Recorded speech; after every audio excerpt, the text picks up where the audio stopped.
La semana pasada terminamos el capítulo 19. Jesús está llegando a Jerusalén, está entrando, le están recibiendo.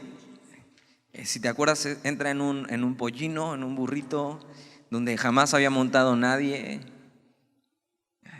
Jesús está llegando al final de su ministerio, al final de sus días en Jerusalén para la Pascua. Algo más que vimos la semana pasada, que es muy importante para lo que sigue hoy, es que Jesús entra no solo a Jerusalén y entra y algo que hace es que se lamenta por la gente, ve la ciudad y sabe lo que a esa ciudad le va a ocurrir en su vida.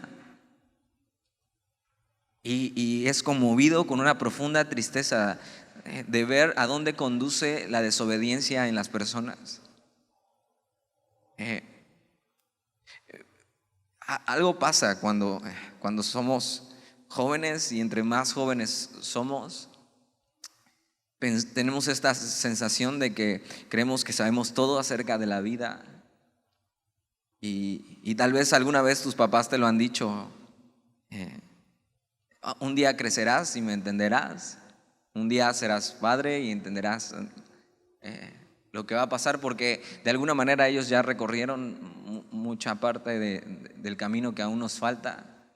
Y Jesús creo que tiene esta idea. Él no solo ya ha recorrido eso, sino Él sabe lo que ha de venir. Él sabe a dónde lleva la desobediencia, y Él sabe lo que le toca a esta ciudad por desobedecer y por no recibirle, por no recibir a quien deberían estar esperando en su vida. Entonces lo que hace al verles es lamentarse y decir: si supieras lo que es para tu bien. O sea, si tan solo supieras lo que es para tu bien, te evitarías lo que viene en tu vida. Y Jesús llora. Y Jesús siente, porque ama a su gente. Jesús ama al mundo, por eso vino a entregarse. Y Jesús está entrando a la ciudad, la está viendo y dice: yo no era lo que quería para ustedes, pero ustedes van a decidir eso. Otra cosa que Jesús hace en el capítulo 19 es que entra al templo, ve que el templo es un mercado, ve que han ocupado la casa de su padre, que era una casa para acercarse a Dios, como un negocio para los fariseos, para los líderes religiosos. Está contaminando el lugar, está impidiendo que la gente se acerque. Han hecho de Dios una institución donde ellos son los que ganan. Han usado a Dios para ganar sus propios beneficios. Y Jesús llega, ve esto, y lo que hace es, tratar de limpiar todo eso y echar fuera las cosas que no deberían estar. Jesús tiene esta intención cuando viene al mundo, no solo a salvarnos, sino a limpiarnos. Y eso es muy importante para el capítulo 20, porque obviamente estos hombres religiosos que estaban teniendo su negocio en esto, no estaban contentos con lo que Jesús acababa de hacer, y siempre le habían resistido, pero como de lejos. Pero cada vez vamos a ir viendo que más incisivamente van a estar detrás de Jesús, detrás de Jesús, detrás de Jesús, porque cada vez se va metiendo más con lo que les interesa a ellos. Entonces mira, capítulo 20, versículo 1. Sucedió un día que, enseñando Jesús al pueblo en el templo y anunciando el evangelio, llegaron los principales sacerdotes y los escribas con los ancianos. Entonces lo que hacía Jesús es esto. Él tiene una agenda por cumplir, y él lo que más le importa es anunciar el evangelio. ¿Qué es el evangelio? Las buenas noticias. Las buenas noticias es que tú estabas perdido en tus delitos y pecados, y que Dios va a enviar a su Hijo para reconciliarte con Él. Esas son las buenas noticias. Que no podías hacer nada para salvarte, pero que Dios quiere reconciliarse contigo, y por eso ha enviado a su Hijo. Y Jesús está anunciando eso. El reino de los cielos se ha acercado. Hay una oportunidad para que te acerques a Dios a través de Jesús. Eso está predicando Jesús. Eso es lo que le interesa a Él. Y está ahí enseñando Jesús en el templo. Está diciendo unas verdades bíblicas de su propia boca. Está diciendo lo que es el reino de los cielos. No se nos dice qué está hablando, pero imagínate No sé si tengas algún predicador favorito, pero imagínate escuchar el evangelio del propio Jesús. Él mismo hablando de su misma boca. Nosotros hablamos de lo que no vemos, pero que creemos firmemente. Pero Jesús habla de lo que ya ha visto y habla de quién es Él. Yo me imagino a Jesús hablando y estos hombres así, escuchando su voz y diciendo, o sea, ¿cómo puede hablar así de Dios? Y Jesús está haciendo algo muy importante para él, lo más importante, anunciando el evangelio, las buenas noticias de Dios, y llegan estos cuates, los religiosos, seguramente a interrumpir a Jesús vamos a ver, con sus rollos. Gente que estaba haciendo de la religión un negocio. Y algo que te decía es que Jesús se acaba de meter con lo más preciado para ellos: el dinero. Ellos tenían un mercado ahí, ellos vendían los sacrificios. Habían hecho de algo tan puro algo vano. No había ningún respeto para acercarse a Dios ya. Y Jesús se acaba de meter con lo más preciado para ellos, su negocio. Jesús les estaba estorbando en sus negocios. Y esto que va a pasar es a consecuencia de que Jesús quiera limpiar lo que está sucio, lo que está dañado, que quiera limpiar lo que está estorbando. Algo que pasa cuando recibimos a Jesús es que cada vez Jesús se va metiendo más en nuestra vida y más en nuestra vida y más en nuestra vida y más, o sea, hasta la cocina. Jesús se quiere meter hasta la cocina en tu vida. Y algo que hace Jesús con estos hombres es que se mete en su vida y les estorba de tal manera que ya no les gusta. Hasta cierto punto ellos tenían celos con Jesús, pero aguantaban. Pero cuando se mete con eso, con algo que es preciado para ellos, con sus negocios, esto ya no les está gustando y cada vez van a ir actuando más en contra de Jesús. Y van a cuestionar a Jesús. Versículo 2. Y le hablaron diciendo: dinos, ¿con qué autoridad haces estas cosas? ¿O quién es el que te ha dado esta autoridad? Algo que creo que pasa en nuestra vida a veces es que cuestionamos a Jesús cuando Jesús empieza a meter con cosas que ya no nos gusta. De repente nos volvemos jueces de Jesús y estos se están volviendo jueces de Jesús. Jesús siendo el único que podría juzgarnos. Es cuando Jesús nos toca nuestro tesoro en el corazón, cuando empezamos a cuestionarle. ¿O nunca has cuestionado a Jesús en tu vida? De repente le empieza a cambiar cosas. De repente empieza a meter su mano en tu vida y está bien, pero de repente empieza a tocar y te empieza a pedir cosas que están estorbando. Puede ser amistades,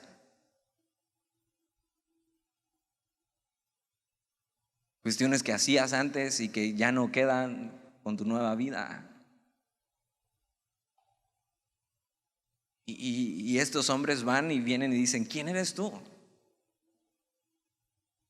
¿Con qué autoridad haces esto? Ahora, las respuestas a esto es: ¿quién eres? ¿Quién es Él? Jesús es Dios y Él puede meterse con lo que quiera.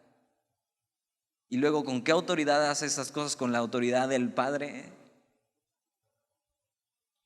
Fíjate, ellos no están negando lo que Jesús hace. O sea, han estado ahí cuando Jesús ha hecho milagros y es evidente que viene de Dios, pero cuando se meten con algo preciado para ellos, empiezan a cuestionarle solo porque no les conviene lo que Jesús está haciendo. Es esta sensación de decirle: ¿con qué derecho te metes en esto en mi vida? Ahora, Jesús no tiene por qué rendirnos cuentas. Ni siquiera tendría que hacer y actuar con las cosas para bien en nuestra vida, pero Él decide hacerlo. Él quiere nuestro bien y eso sería suficiente. No debería de rendirnos cuentas por qué hace eso en nuestra vida o por qué se mete con ciertas cosas en nuestra vida.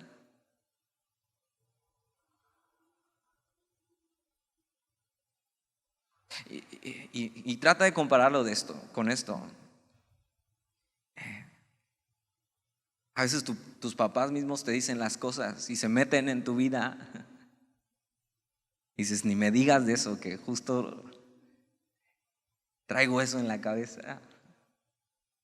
Y fíjate, tus papás se meten en tu vida porque ven claramente las cosas que estás haciendo mal. Y lo que quieren es que cambies. Y ahora tus papás se equivocan. A veces ven cosas que no son ciertas. A veces están predispuestos, a veces vienen molestos del trabajo, cansados y pueden equivocarse al actuar, aunque quieran actuar para bien. Pero Jesús no se equivoca. Y cuando quiere meter la mano en tu vida, lo quiere hacer totalmente para tu bien.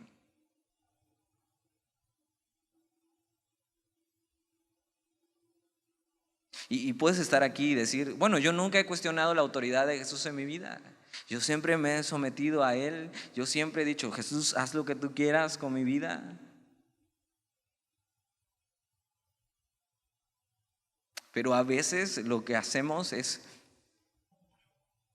tal vez tú puedes decir, no estoy cuestionando a Jesús en mi vida, pero puedes que estés cuestionando a las personas que Dios ha puesto como líderes en tu vida. Porque se meten en lo que tú no quieres que toquen.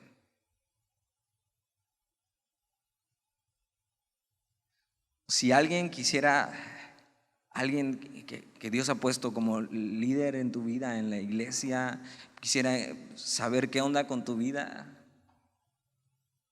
Si yo hoy bajando te digo, oye, ¿qué onda con tu vida? ¿Qué dirías?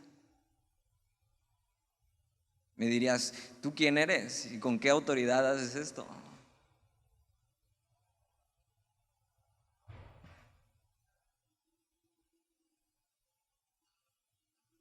¿Con qué derecho tú me pides cuentas a mí? A veces podríamos decir, no, yo estoy totalmente convencido de que Jesús es mi autoridad en la vida y yo le sigo, pero Jesús usa personas para que puedan ayudar a guiarte. Tus papás son una de ellas.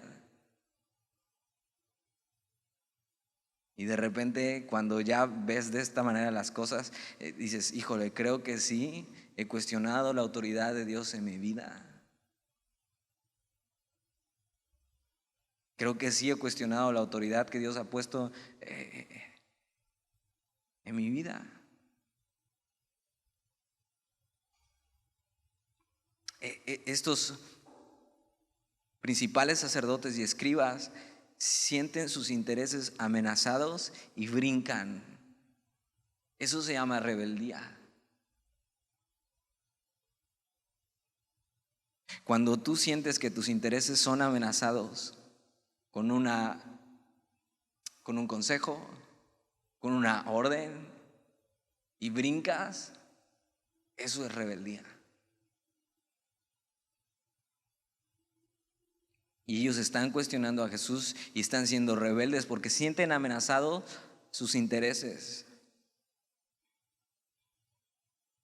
Versículo 3, respondiendo Jesús les dijo, os haré yo también una pregunta, respondedme. Entonces Jesús lo que hace es responderles con otra pregunta. Y eso lo hace mucho Jesús con este tipo de personas que realmente no tienen una pregunta honesta del corazón, sino están buscando hacer tropezar a Jesús o tienen una doble intención. Ahora es Jesús quien te cuestiona hoy. No seríamos nosotros, no deberíamos ser nosotros quienes cuestionamos a Jesús. Versículo 4. Y les pregunta, el bautismo de Juan, está hablando de Juan el Bautista. Para este entonces Juan el Bautista ya está muerto, tiene mucho tiempo. ¿El bautismo de Juan era del cielo o de los hombres? Él les está diciendo y les está poniendo en sus manos: ok, ¿ustedes creían que Juan el Bautista venía de Dios o no venía de Dios? Ahora, Juan era respetado por el pueblo. Todo el mundo sabía y no podía negar que Juan venía de Dios, que tenía autoridad de Dios. Aunque era un cuate súper raro, si te acuerdas, se vestía con pieles, comía langostas con miel, esa era su botana favorita. Y era un cuate rudo que te hablaba la neta así de derecho. Y ellos no podían negar esto. Jesús lo que quiere decir es que con la misma autoridad de Juan el Bautista, él mismo, Juan el Bautista, fue el que señaló a Jesús y dijo: he aquí el Cordero de Dios que quita el pecado del mundo. Y por eso les está regresando la pelota. Está diciendo: a ver, ¿qué van a hacer con esto? Si están dudando de mi autoridad, ¿creen que Juan venía de Dios o no? Versículo 5. Entonces ellos discutían entre sí diciendo: si decimos del cielo, dirá, ¿por qué pues no le creísteis? Entonces dice: si decimos la verdad que es del cielo, va a decir, ¿por qué no le siguieron? ¿Y por qué no obedecieron lo que Juan decía? ¿Te acuerdas lo que Juan predicaba? Arrepiéntanse, generación de víboras. Arrepiéntanse porque el reino de los cielos se ha acercado. Esa era la predicación de Juan y ellos no habían creído en eso. Versículo 6, pero mira, dice: y si decimos de los hombres, todo el pueblo nos apedreará, porque están persuadidos de que Juan era profeta. Entonces mira, ellos sabían la verdad, sabían que la evidencia hablaba por sí misma. Por eso el cristianismo no es cuestión de evidencia. O sea, la evidencia es clara para el cristianismo, la historia está clara. El problema de no creer es un corazón necio. Y el problema de estos principales sacerdotes y escribas es que Jesús les estorba en sus planes. Tranquilos, ese es un gato. Jesús les estorba en sus planes y están dispuestos a negar la verdad con tal de que Jesús no estorbe en sus planes. Versículo 7, y respondieron que no sabían de dónde fuese. Mira, saben la verdad, saben que Jesús es quien dice ser, saben que Jesús viene de Dios, saben que Juan el Bautista viene de Dios, pero ellos responden que no sabían de dónde fuese. Estos hombres no buscaban la verdad, solo buscaban sus intereses. Están dispuestos a negar la verdad para salirse con la suya.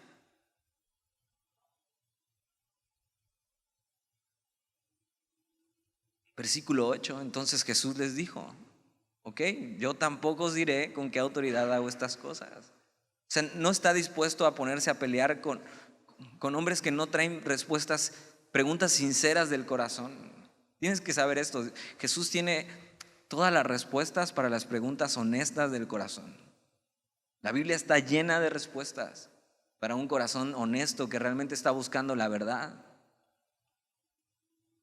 Pero con este tipo de persona que solamente está buscando escuchar lo que él quiere escuchar, que ya ha decidido en su corazón no obedecer a Jesús, simplemente está buscando pelear con él, encontrar una razón para salirse con la suya. Jesús no tiene tiempo para eso. Y dice: ok, no les voy a responder lo que quieren escuchar. Jesús no te va a responder lo que tú quieres escuchar. Versículo 9. Comenzó luego a decir al pueblo esta parábola, una parábola más. Jesús tomando un ejemplo de este mundo para enseñarnos algo eterno. Y lo que quiere decir con esto es el origen de su autoridad. Ahora, esta parábola que va a hablar, ellos la van a entender perfecto porque ellos conocían lo que Isaías había escrito en el capítulo 5 acerca de un Israel como una viña, y comparando los líderes religiosos como estos hombres que vamos a ver en la parábola. Entonces, versículo 9, comenzó luego a decir al pueblo esta parábola: un hombre plantó una viña, la arrendó, esto es, la rentó o la dio a labradores, y se ausentó por mucho tiempo. O sea, con esto quiere dejar claro algo a estos hombres y quiere dejarnos algo claro a ti y a mí. Les está diciendo que Dios mismo es el dueño de todo. Fíjate, dice que este hombre plantó una viña, o sea, es de él, él la compró, él la plantó. Y no solo eso, sino que fue generoso dejando que la trabajaran. Esto era algo muy común en esos tiempos. Igual tú no tienes ni idea de cómo se da esto de un plantío, pero algo que pasaba es que la gente que tenía dinero y tenía lugares donde plantar, donde cosechar, de repente lo único que hacían era tomar una viña, un terreno, plantarlo y decirle a los demás, a algunos labradores, ¿sabes qué?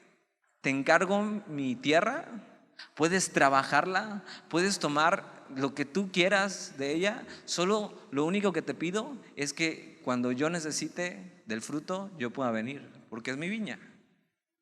Entonces les estaba dando trabajo y les estaba dejando que trabajaran. Este hombre que plantó una viña es muy generoso y por mucho tiempo se ausentó y entonces dejó que ellos trabajaran la viña, que ellos tomaran del fruto, que ellos se sirvieran de algo que no era de ellos. Versículo 10. Y a su tiempo envió un siervo a los labradores para que le diesen del fruto de la viña. Esto era lo que tocaba, era lo más lógico. Ellos están ganando de una viña que no es suya, pero que el dueño de la viña dijo, ok, pueden trabajarlo y tomen de eso y vivan de eso. Yo simplemente de vez en cuando voy a enviar por fruto. Entonces a su tiempo envió un siervo a los labradores para que le diesen fruto de la viña, pero los labradores le golpearon y le enviaron con las manos vacías. ¿Qué onda con estos labradores? ¿Alguna vez te han hecho eso? Que tú con toda la buena intención has decidido prestar algo o dar algo y cuando lo pides de regreso, o sea, ya no te lo regresan. Se esconden, te tratan mal. ¿Cómo se siente eso? ¿Cómo se siente que te paguen así? Era tuyo. ¿Cómo pueden hacer eso si no les pertenece? El dueño de la viña lo único que está buscando es lo que le pertenece. Esto es lo mismo que dijimos de los fariseos, esto es rebeldía. Ellos no compraron esa viña, ellos no plantaron esa viña, recibieron la generosa amabilidad de este hombre para darles de dónde comer y dónde trabajar. Y cuando el dueño viene por lo que es suyo y manda un mensajero, lo que recibe es rechazo, lo golpean y lo envían con las manos vacías.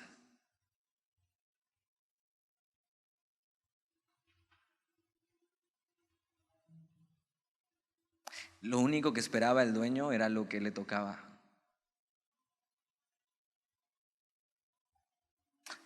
Es lo mismo que espera Dios de nosotros.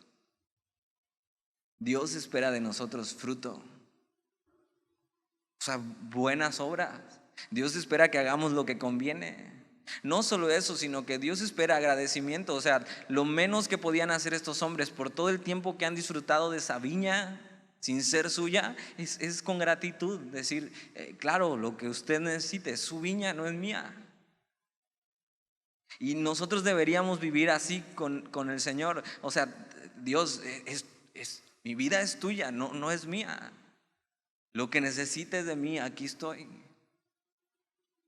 Dios espera de nosotros fruto, espera de nosotros agradecimiento y espera de nosotros sometimiento. O sea, no es mía, es suya. ¿Qué encuentra de ellos, de estos labradores? Encuentra rebeldía y rechazo. Versículo 11, volvió a enviar otro siervo, mas ellos a este también golpeándolo y afrentando le enviaron con las manos vacías. Entonces, no solamente lo hacen una vez, sino lo vuelven a hacer.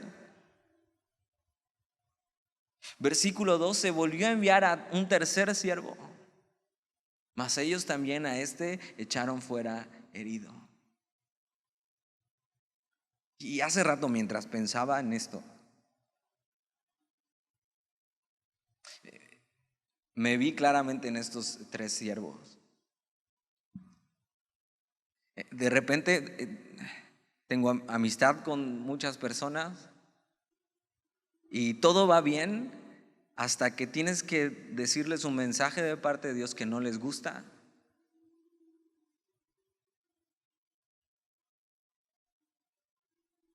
Y lo que hacen es, igual nunca me han golpeado, porque corro rápido todavía, pero sí han decidido sacarme de su vida, porque no les gustó el mensaje que traía. Y han decidido así hacerme a un lado, culpando al mensajero, ¿no? Versículo 13. Entonces, el señor de la viña dijo, ¿qué haré? O sea, ya ha enviado tres siervos diferentes y la reacción de ellos ha sido la misma, rebeldía. No te vamos a dar lo que es tuyo, vamos a hacer con esto lo que queramos. El señor de la viña dijo, ¿qué haré? Mira, enviaré a mi hijo amado. Quizá cuando le vean a él, le tendrán respeto. El dueño de la viña ya vio que, o sea, que estos hombres son malos siervos, son malos labradores, que se han adueñado de algo que no les pertenece. Y algo que hace, dice, pues voy a enviar a mi hijo. Y no solo dice a su hijo amado. Y piensa esto, quizá cuando le vean y digan, bueno, los otros porque eran cualquier siervo, pero si viene el hijo del patrón, ahí sí, o sea, nos cuadramos. Quizá cuando le vean a él, le tendrán respeto. Ahora, Jesús está diciendo esto y si hasta este punto de la parábola no has entendido quién es quién, Dios es el dueño de la viña. Los labradores son estos religiosos que han decidido que Jesús les estorba para su vida, que no están dejando que el dueño de la viña pida lo que es suyo y que han golpeado y golpeado por generaciones a profetas. Algo que pasaba en el Antiguo Testamento es que Dios enviaba a un profeta y lo levantaba para decir el mensaje de Dios y buscar eso, el fruto de la viña, y lo que hacían los religiosos era matarle, herirle, golpearle. Los profetas del Antiguo Testamento constantemente sufrieron martirizados por el mensaje que traían. Isaías, el profeta Isaías, fue aserrado, cortado en dos con una sierra por el mensaje, por el mismo pueblo, por estos labradores. Estos son los labradores. Y aquí es Dios diciendo, voy a enviar a mi hijo. Dios enviando a su único hijo para arreglar las cosas, para buscar lo que es suyo. Dios envió a su hijo buscando que cambien. Ahora ya te sabes la historia. ¿Qué hicimos cuando Dios envió a su hijo? Versículo 14. Entonces dice esto, enviaré a mi hijo amado, quizá le vean a él y le tendrán respeto. Versículo 14, mas los labradores al verle discutían entre sí diciendo, este es el heredero, venid, matémosle para que la heredad sea nuestra. Y es Jesús hablando de lo que sigue más adelante, que es que el pueblo mismo y estos religiosos le van a tomar y teniendo celos de él y siendo rebeldes a él, lo van a tomar y lo van a matar.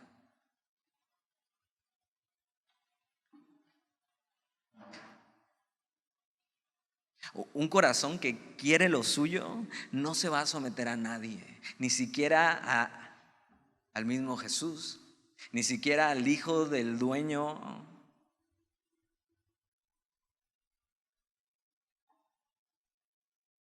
Ellos lo que están diciendo con esto es: mira, sin Jesús no habrá quien me estorbe para hacer lo que yo quiero. Yo quiero ser mi propio dueño. Esta palabra que dice para que la heredad sea nuestra, esta palabra nuestra es la palabra ego en el griego, que significa el yo, o sea, estoy pensando solo en mí, me importa lo mío, aunque no sea mío. Y ellos lo que están diciendo con esto es que quieren sacar a Jesús de su vida. Ahora tú podrías estar aquí y decir, bueno, yo nunca he hecho eso con Jesús. Yo nunca he llegado a tanto, yo nunca he querido sacarlo de mi vida. Pero entonces si alguien te pide cuentas de tu vida y sabes lo que me está diciendo es totalmente bíblico, es de parte de Jesús, pero no te gusta y empiezas a actuar como estos labradores o como estos religiosos, a cuestionar. Fíjate, si cuestionas la autoridad, no estás cuestionando a la persona, sino estás cuestionando a Jesús y está hablando por parte de Él. Hoy a mí podrías cuestionarme y podrías ver un montón de defectos en mi vida, pero no me estás cuestionando a mí, estás cuestionando a Jesús. O sea, yo no estoy diciendo otra cosa que lo que dice este libro. Entonces no te enojes conmigo.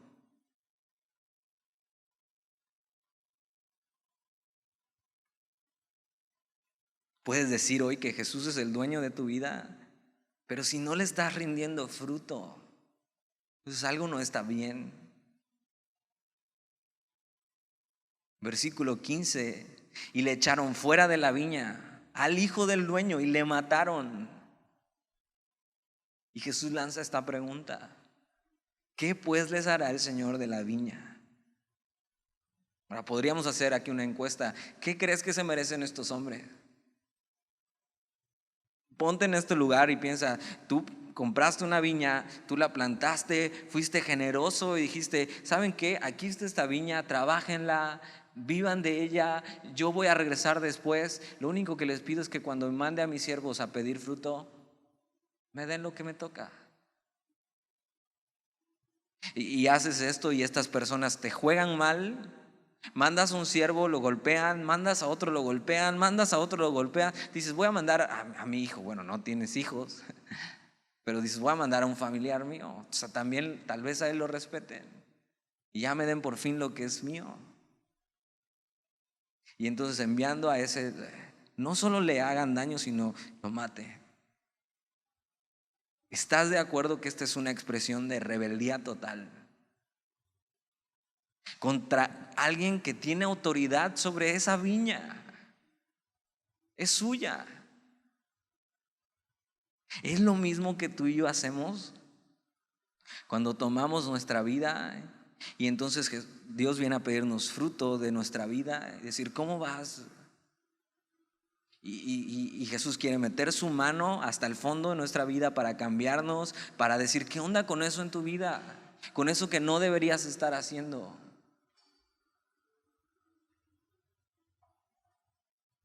Y cuando sientes eso y sabes, o sea, esto no debería hacerlo, pero me gusta hacerlo. Entonces te incomoda y entonces decides que no necesitas a Jesús para eso en tu vida.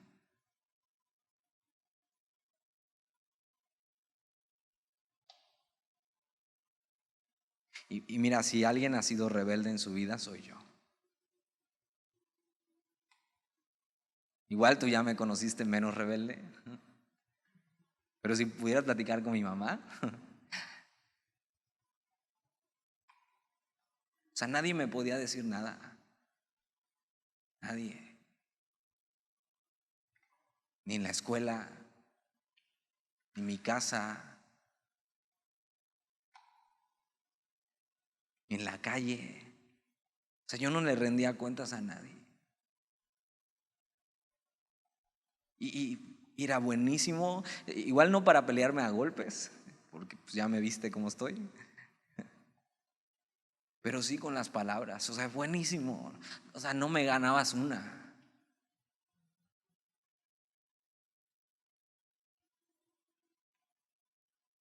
Y, y aún ya siendo cristiano, mucho tiempo batallé siendo rebelde en mi vida con Dios y no dejándole que metiera su mano hasta el fondo.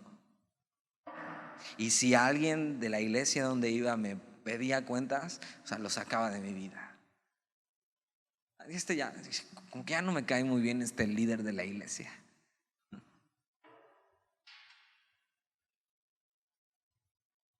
Y no solo eso, sino empiezas a ver sus defectos y a magnificarlos y decir, pero él también es así y así y así. Simplemente tratando de justificar tu rollo. Realmente lo que estamos haciendo con eso es sacar a Jesús de nuestra vida. Como estos labradores sacaron al Hijo de Dios o al Hijo del dueño de la viña de su vida.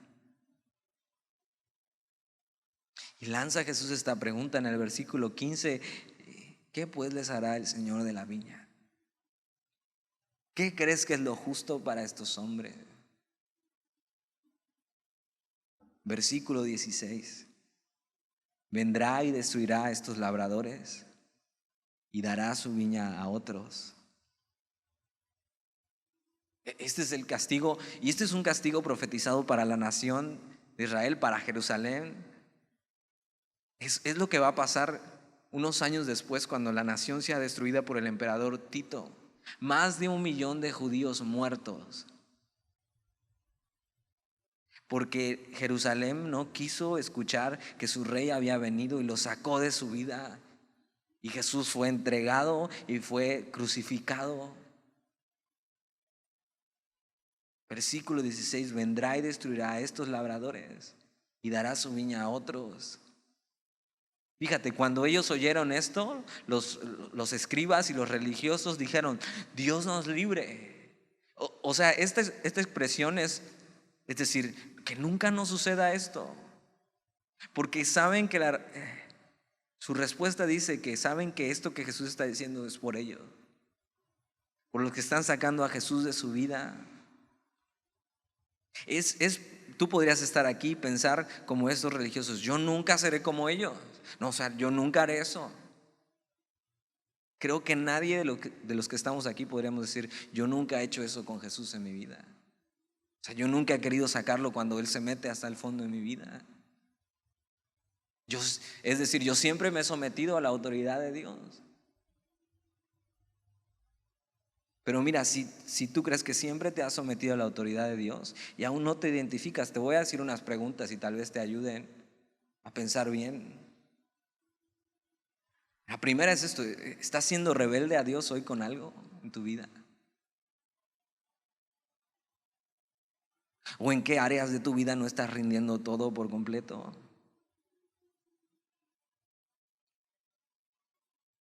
¿Eres de esas personas que nadie se puede meter en su vida?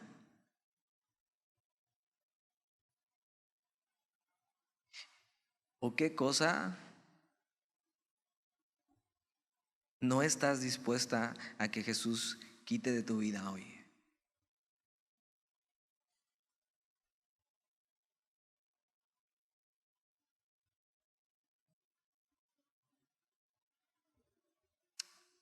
Versículo 17: pero él mirándolos dijo: Jesús acaba de decir estas cosas. Ellos dicen: no, nosotros nunca haríamos eso, Dios nos libre. Pero Jesús fija su mirada en ellos y les dice: ¿qué pues es lo que está escrito? Y lo que va a hacer es tomar una parte del Salmo 118, que es una parte de este canto del Jalel, que viene una parte también que leímos el capítulo pasado, cuando él está entrando a Jerusalén y están cantándole, recibiéndole. Toma esta parte del Salmo 118 que dice: la piedra que desecharon los edificadores ha venido a ser cabeza del ángulo. Y les hace esta pregunta, ¿qué pues es lo que está escrito? La piedra que desecharon los edificadores ha venido a ser cabeza del ángulo. Ahora dices, ¿qué rayos es eso?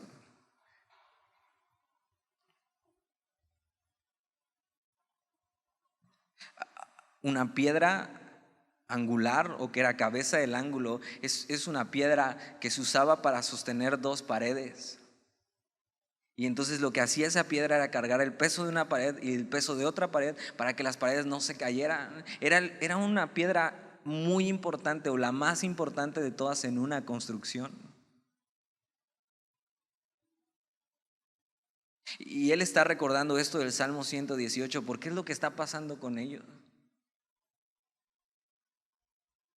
Ellos han tratado de vivir su vida o hacer su propia religión sin el fundamento que es Jesús. Porque tienes que saber que o Jesús es todo en tu vida o no es nada en tu vida. No es si Jesús encaja en mi vida o en mi ideología, sino que Jesús debería ser la piedra más importante y el fundamento de nuestra vida. Jesús debería ser quien tiene toda la autoridad en tu vida para pedirte cuentas de tu vida. Jesús debería ser quien soporta tu vida. Jesús debería ser lo más importante, donde está sostenida tu vida.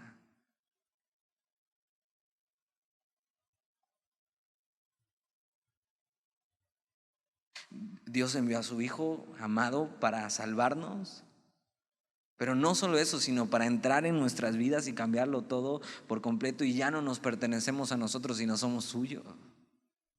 Entonces Él tiene todo el derecho de pedirnos cuentas de nuestra vida.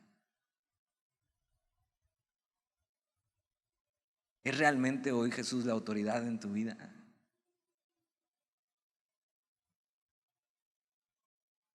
Versículo 18.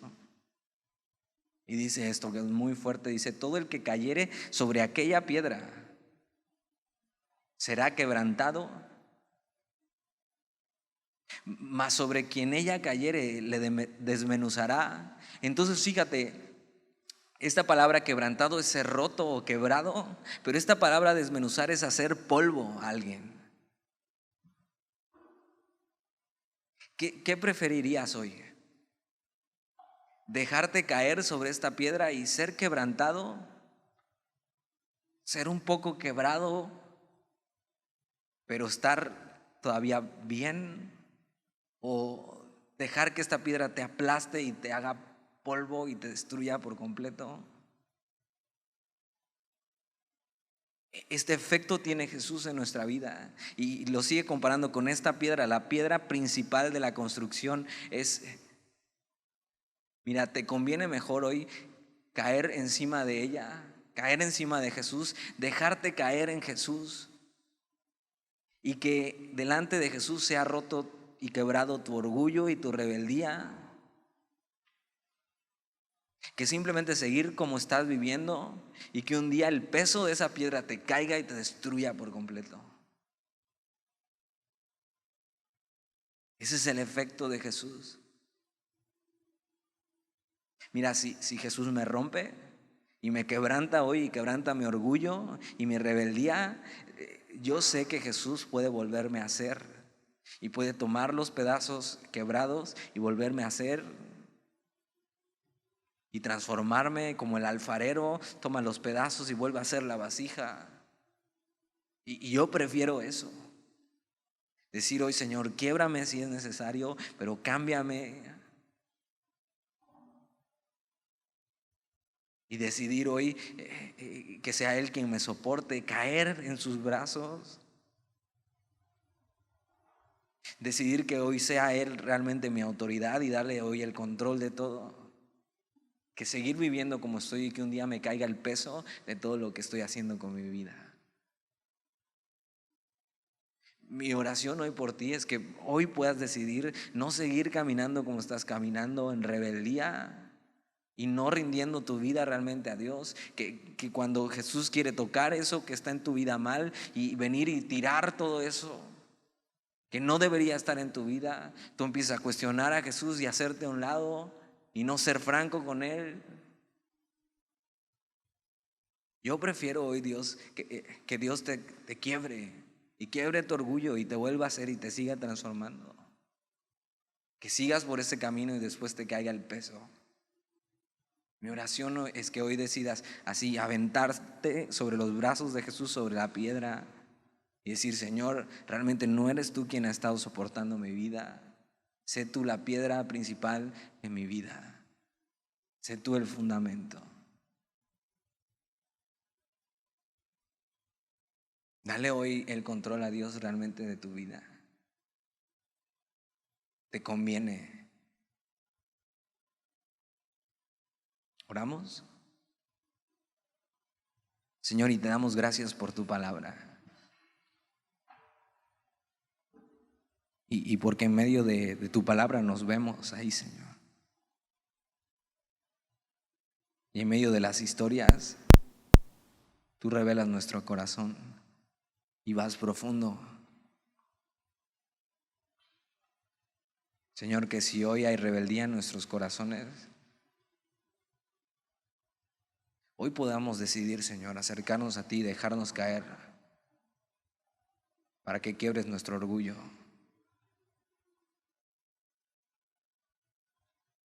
Que hoy podamos caminar rindiéndote cuenta, Señor, de lo que es tuyo, que no es de nosotros. Señor, no queremos ser como estos labradores, no solo perversos, sino malagradecidos. Que si hoy encontramos en nuestro corazón que hay algo de eso, podamos rendirlo a ti, Señor. Que seas tú la autoridad de nuestra vida, la piedra angular, la cabeza del ángulo, la que soporta nuestra vida por completo. Que seas tú, Señor, lo más importante en nuestra vida. Y que vivamos conforme a eso. Y te lo pedimos en el nombre de Jesús. Amén.